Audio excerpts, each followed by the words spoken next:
Hi all, and welcome back to the Macbeth Explained Annotate With Me series. Today we're going to be looking at Act 2, Scene 3. Now this is quite a long scene, and not all of this is really that relevant in terms of how much you're likely to be using the scene as part of essay writing. This is the scene where the characters find and react to Duncan's murdered body. And so there's a little bit of interesting stuff to do with Macbeth, the reactions of the other characters, and there are some really good contextual links.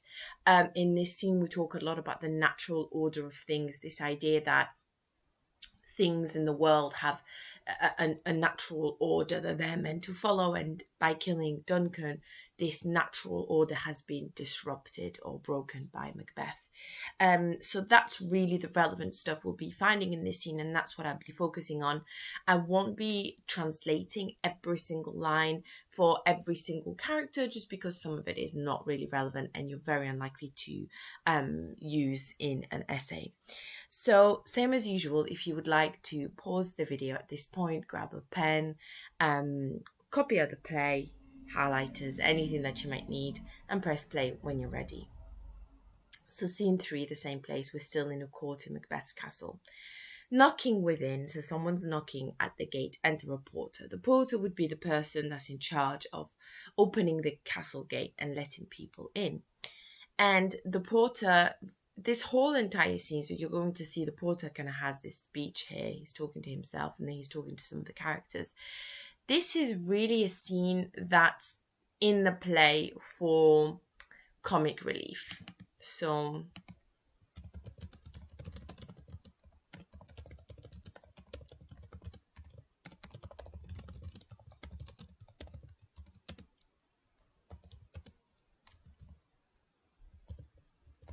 he's here for comedic relief. We've just had some really, really heavy scenes. You know, we've had the supernatural scenes, we've had war, we've had murder. And so to kind of lighten, just shift the tone a little bit, Shakespeare provides with a little bit of comic relief in the form of the porter. Of course, what might have made an audience at the time laugh and what might make a modern audience laugh might be completely different. And so whether or not you do find this comedic is for you to decide. But that's really what the porter is there for, and this is where there's such a sudden sort of tonal shift in the text at this point. This scene also has a more practical use, in the sense that after the murder scene, so the last scene that we looked at, Act 2, Scene 2, Macbeth would have come on stage with his hands covered in blood, potentially his costume covered in blood. And so this scene gives the actor playing Macbeth time to get ready for the next scene, get into his nightgown, wash his hands, etc. So there's also a practical use of this scene. However, most of what the porter says isn't really relevant to the text. So the porter says, "Here's a knocking indeed." So he's referring to someone knocking at the gate. "If a man were porter of Hellgate, he should have all turning the key." Then there's knocking again. He says, "Knock, knock, knock. Who's there in the name of Beelzebub?" So here the porter is sort of role playing a little bit, and he's comparing himself to the porter of the gates of hell. And in this whole scene, he's going to be pretending like he is guarding he's the porter in hell.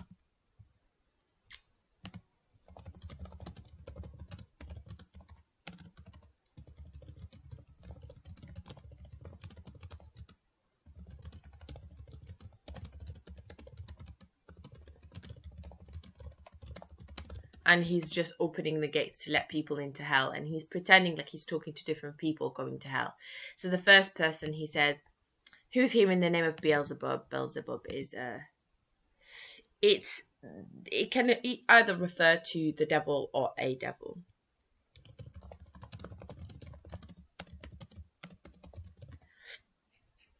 So the first person he's addressing that he's pretending to be letting into hell is a farmer. He says he's a farmer that hanged himself on the expectation of plenty. "Come in time, have napkins enow about you. Here you'll sweat for it." So here he's saying here's a farmer that's come to hell because he expected his crops, he didn't get as many crops as he thought he would. And he expected to have a lot of, a lot of crops and therefore a lot of money. And when that didn't happen, he hanged himself. So he committed suicide. And he says, make sure you've got, and he's addressing this imaginary farmer, and he's saying, make sure you've got enough napkins, as in handkerchiefs to sort of wipe your face from sweat, because you're going to sweat here, because it's very hot, because it's in hell. So he's welcoming this imaginary farmer. Then he hears another knocking sound, and he says, knock, knock, who's in there? In the other devil's name. So at first it's in the name of Beelzebub, now he can't think of another devil name. So he's saying, right, in the other devil's name, who's there? Faith, here's an equivocator that could swear in both the scales and against the scales, who committed treason in there for God's sake, yet could not equivocate to heaven. Oh, come in, equivocator. To equivocate is basically to sort of find a way to not tell the truth while not completely lying at the same time. So you're sort of twisting the way you say things so that you're not saying the truth, but you're also hiding the truth at the same time. So to use and manipulate. So someone who uses, this is equivocator, someone who uses and manipulates language in order to hide the truth without completely lying. Yeah. So someone who is basically like a liar, but very, very clever sort of lie, because they're not fully telling a lie, sort of twisting their words. And of course, the only reason why I've picked this out is that this is a very sort of subtle nod to the witches who equivocate all the time. You know, the witches always say things that, technically speaking, are the truth, but aren't really the truth, especially later on in the text when they give the next set of prophecies to Macbeth. And Macbeth and Lady Macbeth both equivocate quite a lot as well.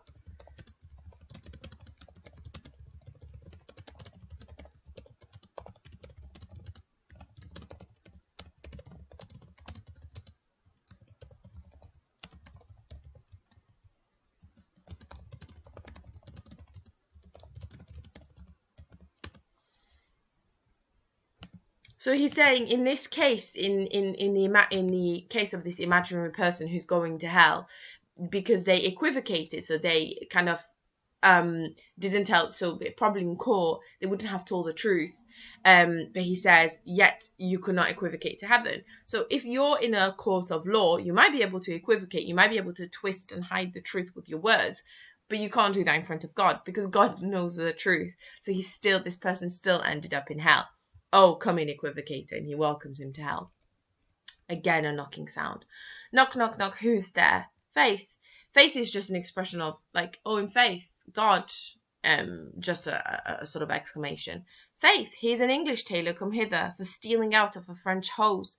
Come in, tailor, here you may roast your goose. And here he's referring to a tailor who we can guess might have sort of tricked or kind of scammed his clients by kind of cheating them out of fabric, or giving them, like, made them French clothing in the French fashion rather than the English fashion. So another kind of very small scale form of betrayal. And he says, come in, tailor, here you may roast your goose. Goose is basically the iron that you would use nowadays to iron out clothes to make them smooth.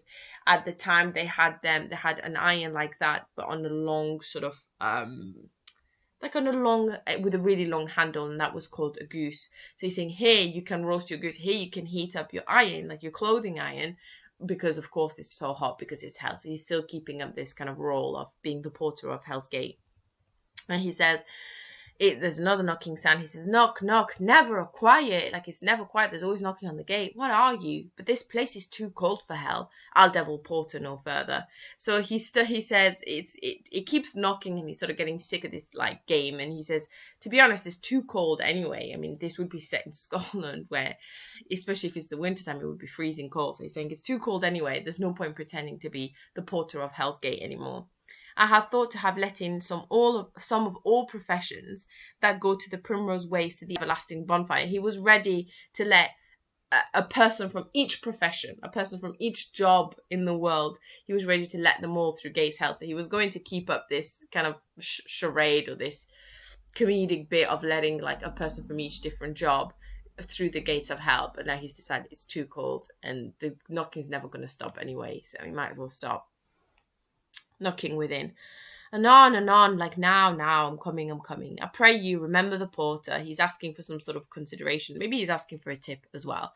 So that's sort of the end of his kind of like mini monologue, this bit that's meant to be kind of comedic relief.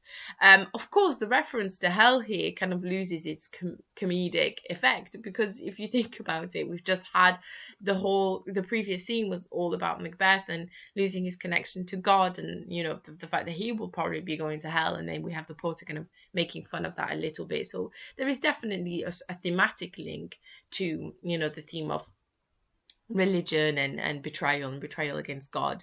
But you're very unlikely to use any of these quotations here. He opens the gate. Finally, he's actually doing his job. Enter Macduff and Lennox. So if you remember, Macduff and Lennox are both thanes. They're both lords, same as Macbeth, and they've been staying at the castle with the king. Lennox is the kind of character that's really in the story to provide us with exposition. He provides us with information on what's happening in the text. But Macduff is an important character. So we're going to keep our eye on him. We're going to look at the things that he says. Macduff says, "Was it so late, friend, ere you went to bed?" Ere here is a word. Again, you'll encounter that word a lot in Shakespearean English or Victorian texts. It's archaic. It means before. So he's saying, was it really late before you went to bed that you lie so late? Are you having such a lie? Are you having such a long lie in because you went to bed really late? The porter says, "Faith, sir, we were carousing till the second cock." Cock here he's referring to like a cockerel or a rooster, basically a bird that would announce the morning. So they would up drinking till the early morning. And drink, sir, is a great provoker of three things. He's saying, yeah, I got drunk. I was getting drunk all the way till the early morning. And drink provokes or causes three things to happen. And Macduff says, what three things does drink especially provoke? None of this is really relevant. All of this is still meant to be sort of comedic relief, and you'll see why this isn't really relevant in a second. So the porter says, "Mary, sir." Mary is an expression like kind of like Jesus or like God, and it refers to the Virgin Mary.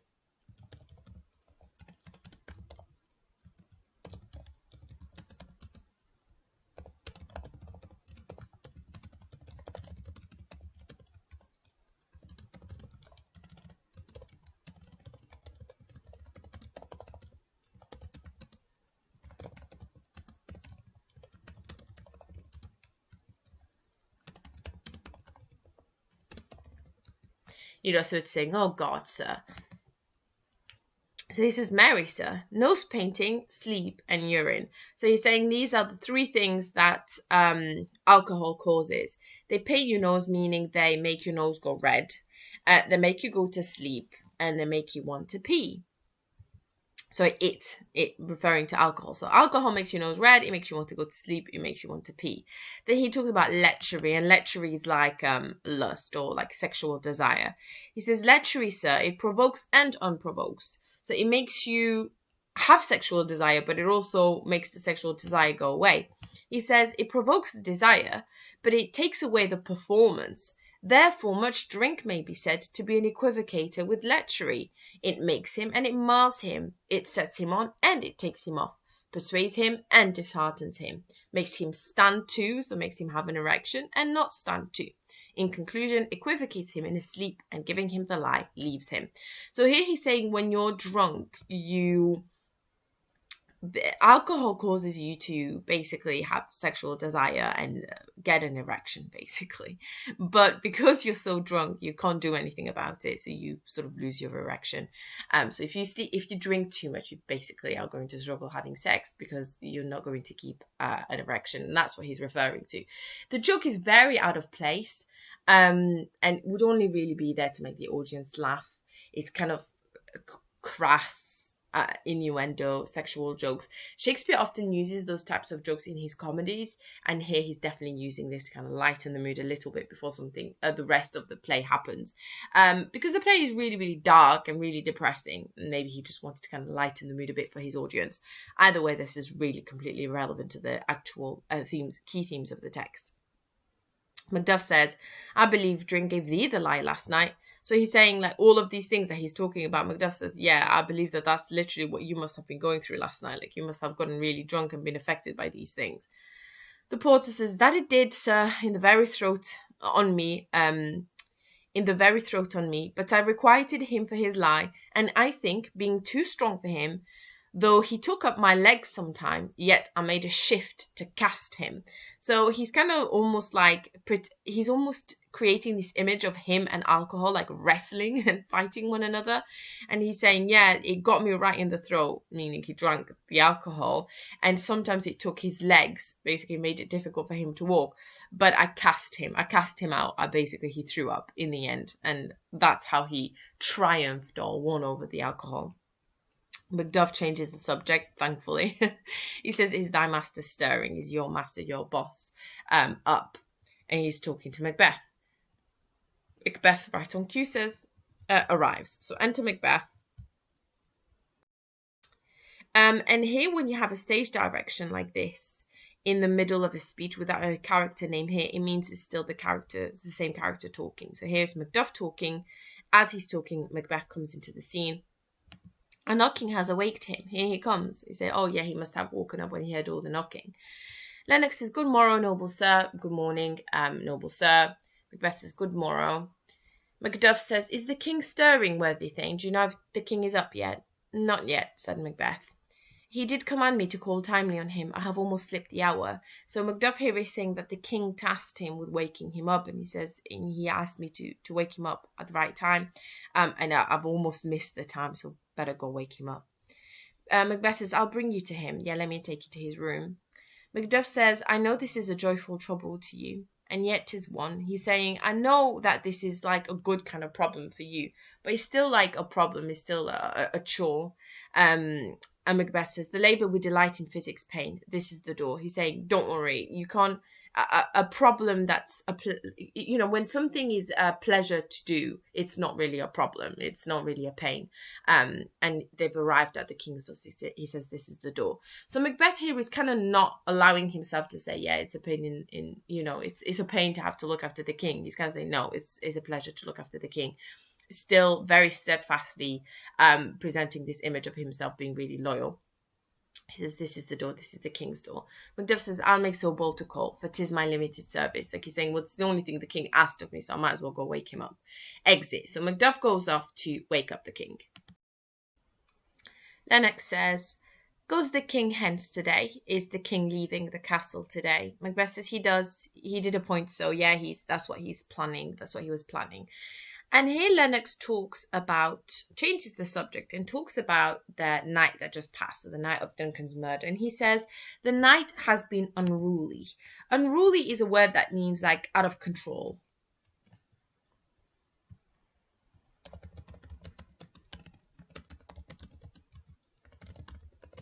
So he's referring to the fact that during the night there was a storm.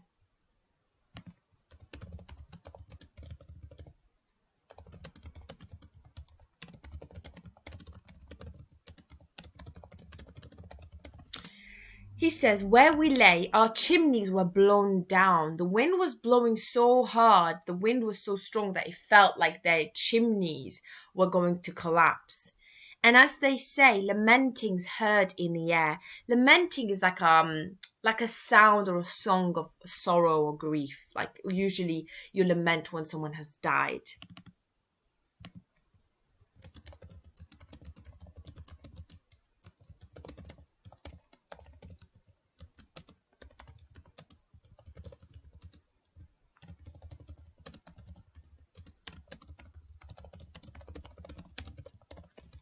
So lamenting's heard in the air, strange screams of death, and prophesying with accents terrible of dire combustion and confused events new hatched to the woeful times.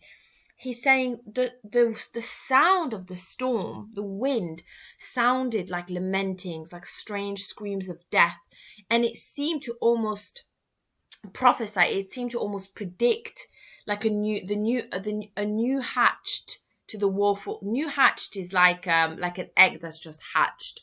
So like something that's newly born, something that's just happened to the woeful time. He's saying it's almost like the strange screams of the wind were predicting a strange new um event or a woeful time, bad times ahead. He feels like the storm was almost kind of predicting that bad things are going to happen. The obscure bird clamored the livelong night. So the obscure bird is probably an owl or a sort of night bird. It screamed, it clamored, it called during the entire night. Some say the earth was feverish and did shake. It even seemed like some people even said that the earth was shaking, like almost like an earthquake, as if it was feverish, as if it had a fever.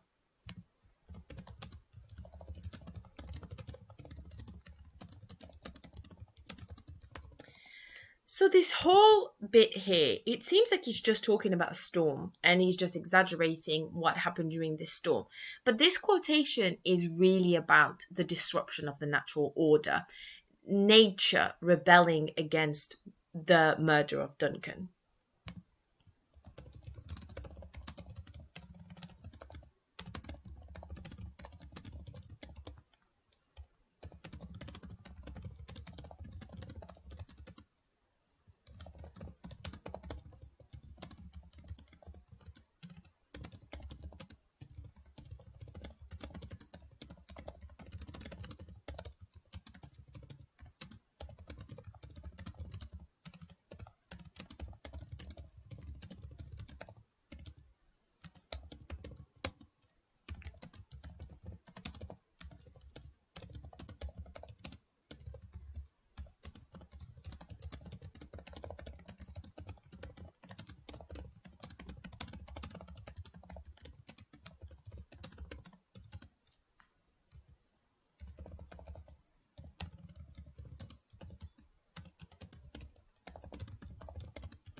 Okay, this shows us just how bad Macbeth's crime was.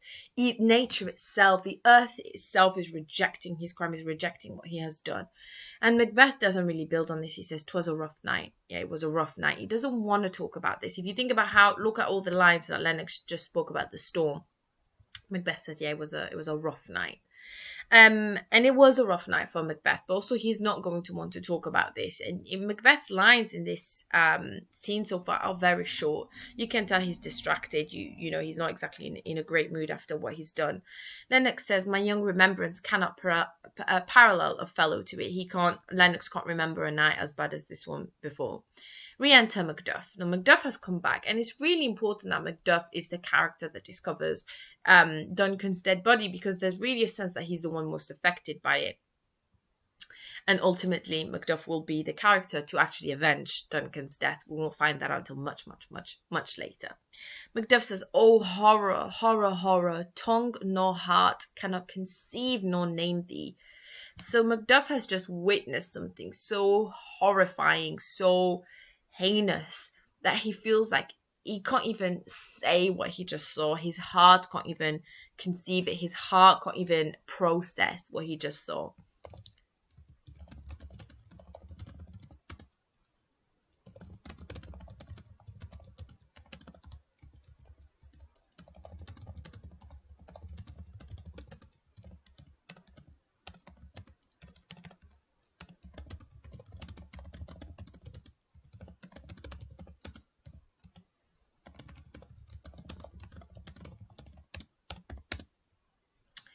Macbeth and Lennox both say, what's the matter? What's going on? And of course, we know that Macbeth is faking it. Macduff says, "Confusion now hath made his masterpiece. Most sacrilegious murder hath broke open the Lord's anointed temple and stole thence the life of the building." So the Lord's anointed temple is referring to Duncan's body. Duncan's body is, in a way, the temple of God, since Duncan is God's mortal representation on earth. This is a metaphor that portrays Duncan's importance.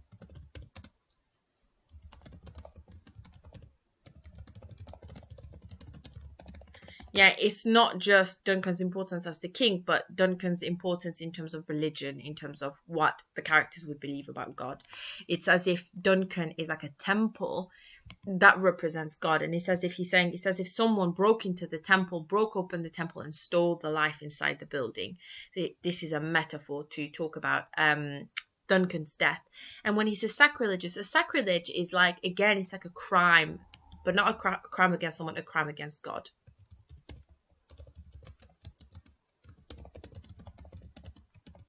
Something that goes against God. So this murder is not just a murder. It's not just killing someone. It's not just a betrayal. It's a sacrilege. It's a crime against God. So here he's basically breaking the news. Duncan is dead. Macbeth says, "What is it you say? The life?" Like Macbeth is kind of faking this confusion. Lennox says, "Me knew his majesty. Are you talking about the king?" Macduff says, "Approach the chamber and destroy your sight with a new gorgon. Do not bid me speak. See and then speak yourselves." Like, don't even ask me to talk about it. Go into the bedroom and destroy your sight with a new gorgon. Now, gorgon refers to a mythological creature from Greek mythology. A famous gorgon called Medusa, so you might have heard of Medusa before, was a woman whose hair was made of snakes, and if you looked her in the eyes, you would turn to stone. A new gorgon. The sight of Duncan's dead body is so horrifying that it could turn to stone anybody who sees it. Yeah, it's an exaggeration. It's a metaphor.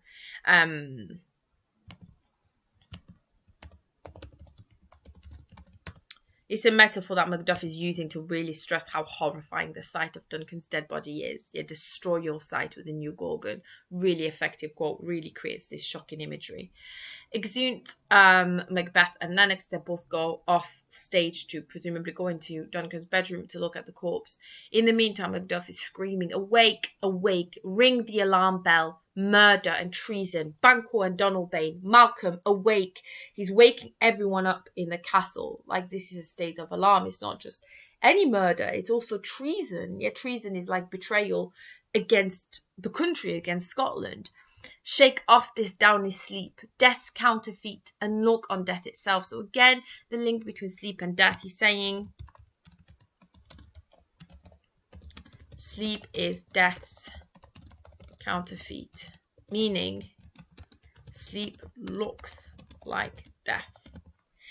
So the link between sleep and death. So he's saying death, being asleep, is just a counterfeit. It's just an imitation of death. Shake off your sleep and look at death itself. Yeah, he's saying wake up from your sleep and look at the real death. Up and see the grey doom's image. To him, Duncan's murder represents doom, and doom is like when everything is going to go wrong. "Malcolm, Banquo, as from your graves rise up and walk like sprites to countenance this horror. Get up from your beds as if you're rising from your graves and walk around like walking like ghosts to see this horror, to countenance this, to see."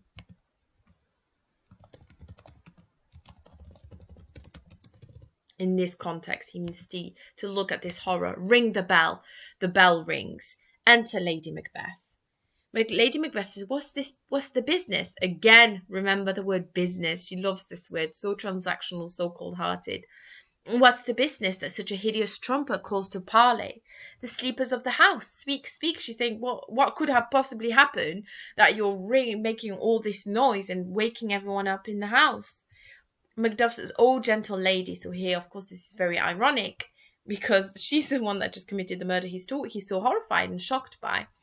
"O gentle lady, 'tis not for you to hear what I can speak. The repetition in a woman's ear would murder as it fell." So here we have a really good reminder of the roles of women in society. Macduff says to Lady Macbeth, if I told you what had happened, it would literally kill you. So this idea that women are kind of too weak and fragile to handle things like murder, when in fact it's a woman that's been driving this murder plot to begin with. Um,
yeah, maybe Shakespeare might have been showing through this that women aren't as frail and delicate and incapable of evil as they're made out to be. I mean, there's definitely a sort of a criticism hidden there somewhere. So Macduff doesn't really want to tell her because he feels like it would literally be murder if he told her, if her ears heard what had happened. She'd die on the spot from the shock of it. Enter Banquo. "Oh, Banquo, Banquo, our royal master's murdered." Lady Macbeth says, "Whoa, alas, what, in our house? What, he was killed here in our castle?" Again, feigning, like pretending she doesn't know. Banquo says, "Well, it's too cruel anywhere. Like, regardless of where he died, it would be cruel and evil and horrific, regardless of where it happened. Dear Duff," and Duff is of course shortened Macduff, "dear Macduff, I prithee contradict thyself and say it is not so. I beg you, contradict yourself and tell me you're lying. Tell me this isn't the truth." Re-enter Macbeth and Lennox with Ross, and Ross is another lord that's joined them. So one by one, all the characters are kind of joining the rest of the characters on the stage. The crowd is building. More and more people are realizing what's happened. Macbeth says, "Had I but lived an hour before this chance, I had lived a blessed time. For from this instant there's nothing serious in mortality." Macbeth says if he died an hour before this happened, he would have lived a blessed life. Yeah, he's saying he would rather have died before finding out about Duncan's murder, because from here on out, there's nothing serious in mortality. From here on out, life doesn't really matter anymore. And of course, he's probably saying this to, again, play this act of the loyal servant of the king. But there is also, you could definitely interpret this as being genuine, as him actually having that emotion, that feeling of regret, of wishing that he died before this has happened. I think part of him probably does mean this. It's up to you. It could be your interpretation that he doesn't mean it at all, and that he's just pretending, or you could interpret it the way I do, as there being a bit of sincerity in what he's saying. It's up to your interpretation, but it's definitely a very interesting quote.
So we saw in the previous scene that he immediately regretted what he did, that he does feel guilt. And so this does give us a different sort of understanding of this quotation, because we know that he does regret what he did. So maybe he does mean what he's saying here. He says, all is but toys.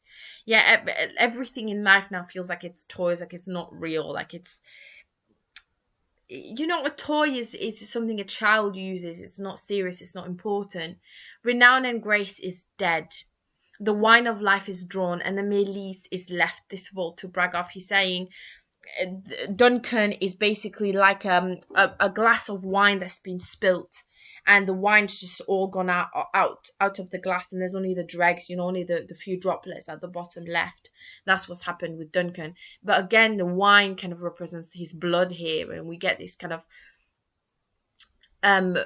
reference to the bloodiness of the murder. The wine is the blood that's all spilt out, and there's only a few drops of blood left in Duncan's body. And to Malcolm and Donalbain, the sons of the king. Donalbain said, "What is amiss? What's wrong?" Macbeth says, "You are, and you do not know it." So Macbeth here is, what is amiss is an expression that basically means what's wrong, but it also means what's missing. Yeah, miss, what's missing. And Macbeth says, "You are amiss, like you're the one that's missing something." He's sort of making, it's like a play on words, saying, there's something wrong with you, there's something amiss with you, because you're missing your father, you're the one that's lost something. And you are and do not know it. There's something wrong with you, but you don't know it yet. The spring, the head, the fountain of your blood is stopped. The very source of it is stopped. So the fountain, the source of your blood, and here blood is of course a reference to their ancestry, the familial blood, the fact that Duncan is their father. He's saying the source of your blood, the source of your family is stopped. Yeah, your father has been killed. Macduff says, "Your royal father's murdered," and Macduff confirms what Macbeth has just said. Malcolm says, "Oh, by whom? Like, who's done this? Who's killed him?" Lennox says, "Those of his chamber, as it seemed, had done it. It looks like it was the guards that were by his room. It looks like they did it. Their hands and faces were badged with blood. So were their daggers, which unwiped we found upon their pillows. They stared and were distracted. No man's life was to be trusted with them." He said it looks like it was the guards that did it, because their faces and hands were covered with blood. They had the daggers on their pillows, which were also covered with blood. They stared and were distracted. They seemed completely out of their minds. Macbeth says, "Oh, yet I do repent me of my fury that I did kill them." And here Macbeth reveals that he killed the guards.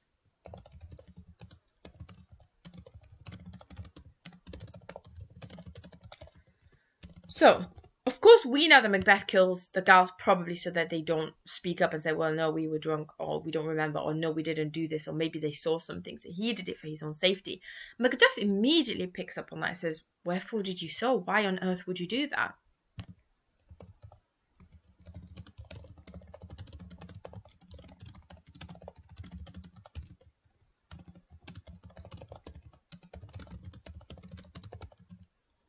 This marks the start of Macduff's suspicions towards Macbeth.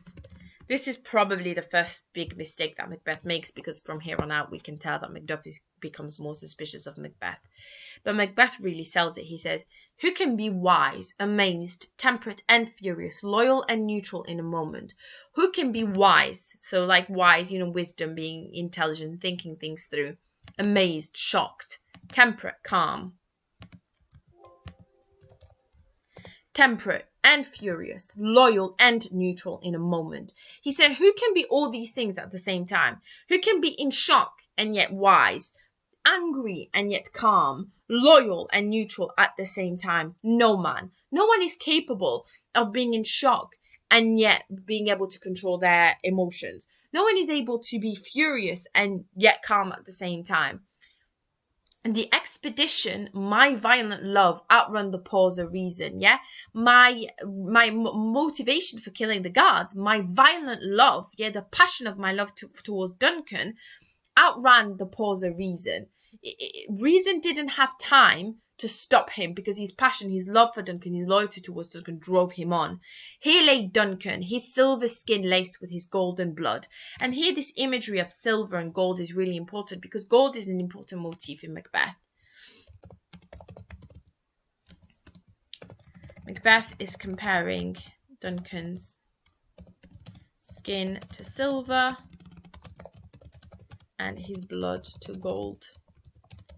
These precious metals are used to connote Duncan's value and importance in the eyes of Macbeth and society. Of course, maybe he's just speaking like this because he's putting on this act of being this loyal servant to Duncan, but there might be a sense that he means that as well, that there is value in Duncan. We know already that Macbeth believed that Duncan was a good king, a good person, so he might, when he's using this beautiful imagery to describe Duncan, part of it might be sincere. And his gashed stabs looked like a breach in nature for Ruin's wasteful entrance. Yet again, a breach in nature. The wounds on Duncan looked like a breach in nature. So again, reference to the disruption of the natural order. Simile. Macbeth is saying that Duncan's stab wounds looked like a breach in nature. Like a breach is like when something's been broken open, or like a hole, a breach in nature. This is a reference to the disruption, the natural order. This is another reference because again we've had this reference already, and it's a reference that's going to keep occurring. For Ruin's wasteful entrance, they're the murderers, steeped in the colours of their trade. Yeah, there he's saying, look, on one hand I saw Duncan with his, stab wounds that are literally like breaches in nature, and then on the other hand, here are the murderers, coloured, like slathered in the colours of their trade, so slathered in blood, their daggers unmannily breached with gore, their daggers literally covered with gore. Who could refrain, who had a heart to love, and in that heart courage to make love known? So he's saying, who could have been able to hold themselves back, who had love in their heart and the courage to act on their love?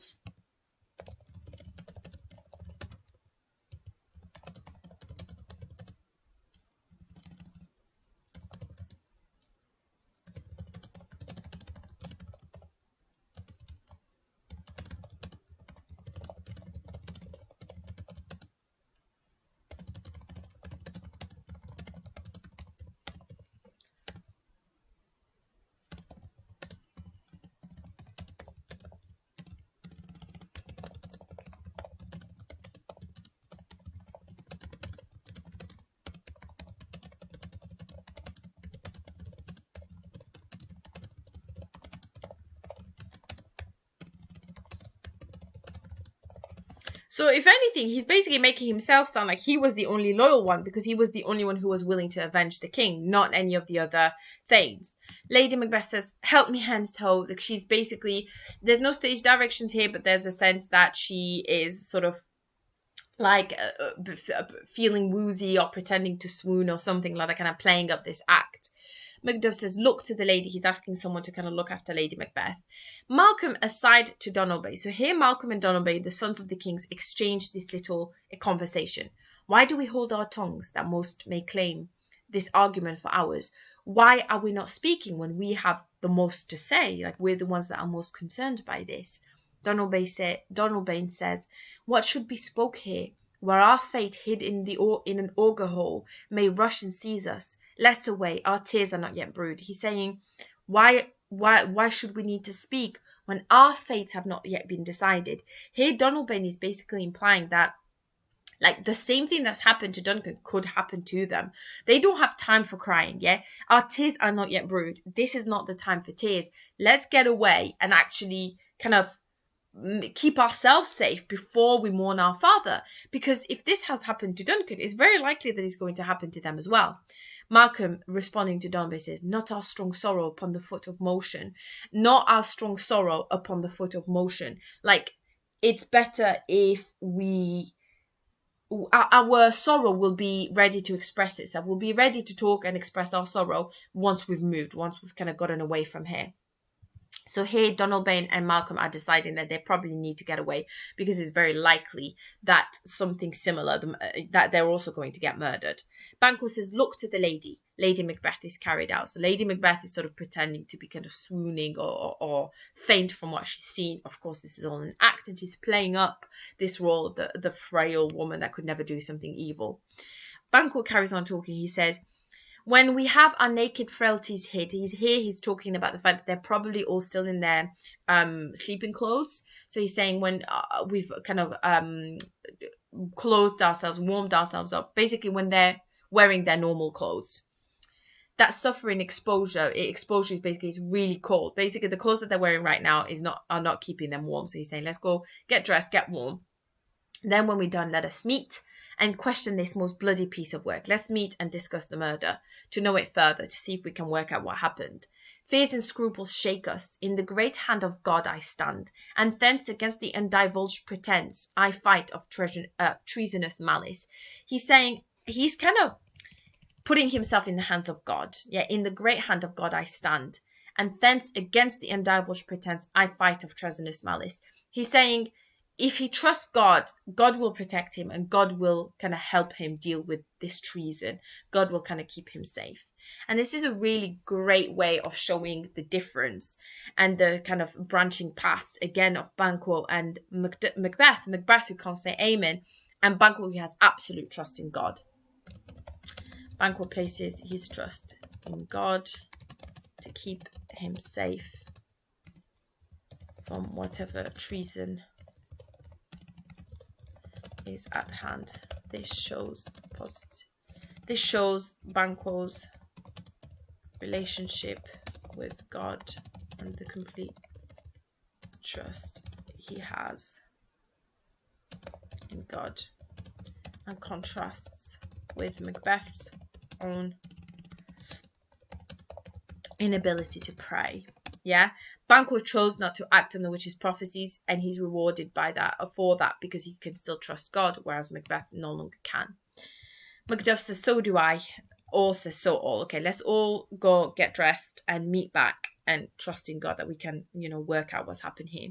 Macbeth says, let's briefly put on manly readiness. Let's go get ready and put on our clothes and meet in the hall together. So they all agree that they're going to go get dressed and then meet again and discuss the murder. Also well contented, exeunt all but Malcolm and Donalbain. Everyone leaves apart from Malcolm and Donalbain, who make their plan. Malcolm says, what will you do? Let's not consult with them. Malcolm thinks it's not a good idea to talk to the rest of the lords because they're working out that it's probably one of them that's committed the murder. To show an unfelt sorrow is an office which the false man does easy. I'll go to England. He's saying it's easy for someone fake to fake their sorrow, to fake their sadness. So here Malcolm doesn't trust the lords. Malcolm doesn't trust the lords, the thanes, and doesn't want to speak to them because he says it's easy for someone to fake sorrow or sadness that they don't feel. Yeah, it's easy when you don't feel sadness to fake it. So there's no point talking to the lords. And he says, I'll go to England. So he decides to go to England. Donalbain says, well, I'll go to Ireland. Our separated fortune shall keep us both the safer. They decide to split up. One of them goes to Ireland, one of them goes to England, because they feel like if they're separate, they'll be kind of harder to get tracked down and hunt, and they'll just be safer separate.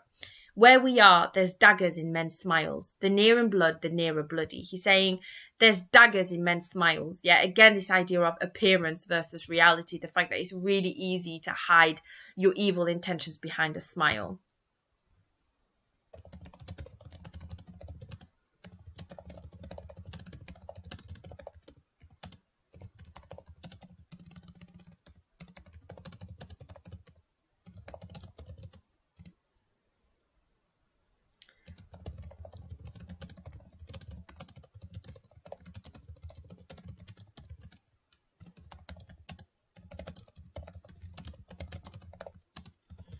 And he makes an excellent point. He says, the nearer in blood, the nearer bloody. The nearer in blood, so the closest the relative, the more likely they are to be the criminal. And they're kind of predicting that whoever's killed Donalbain predicts, guesses that it's more likely that Duncan was killed by someone closely related to him. Yeah, near in blood. Of course, we know that this is the case because Macbeth was, remember, Duncan's kinsman and cousin. So we know that all of their guesses are correct. They do, they know that someone's betrayed them. They know that it's very likely to be someone closely related to them. And that's why they can't trust anyone. That's why they decide to leave. One of them goes to England, one of them goes to Ireland. Malcolm says, this murderous shaft that shot had not yet lighted.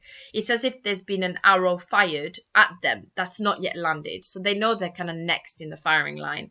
And our safest way is to avoid the aim. Yeah, our safest bet right now is to stay away from whoever that person is. So they know they're going to be next and they need to stay away from whoever it is that's killed Duncan and will want to kill them next. Therefore to horse. Yeah, let's go get some horses. And let us not be dainty of leave making. Let's not make a whole thing of it and say goodbye to everyone, but shift away. Let's just sneak off. There's warrant in that theft which steals itself when there's no mercy left. He's saying sneaking away from the castle isn't a bad thing. It's not a crime. It's not, like stealing. He's making a kind of a play on words because to steal away means to sneak away. So he's saying to steal away isn't actually thievery. It's not actually stealing when there's no mercy left. When there's no one here that actually, when there's no mercy, whoever's killed Duncan didn't have mercy, didn't have, kindness and love towards Duncan. They're not going to have mercy towards Malcolm and Donalbain. So there's no crime in them kind of sneaking away. It's just their way of keeping themselves safe. And so we end this scene with Malcolm and Donalbain leaving, setting off, leaving Scotland entirely to keep themselves safe and then work out what to do next. And all the laws have agreed to reconvene after they're all dressed to discuss the murder. And so this is a very long scene. I tried to explain it as best I can. Like I said, some of it is relevant, especially to do with the natural order, the contrast between Macbeth and Banquo, and the importance of Macduff being the character who discovers the king.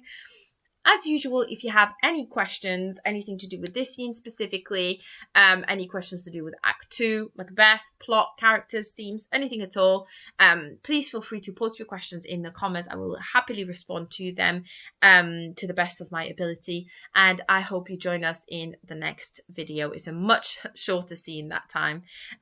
So hopefully the next one won't be as long as this one. And I hope to see you all then.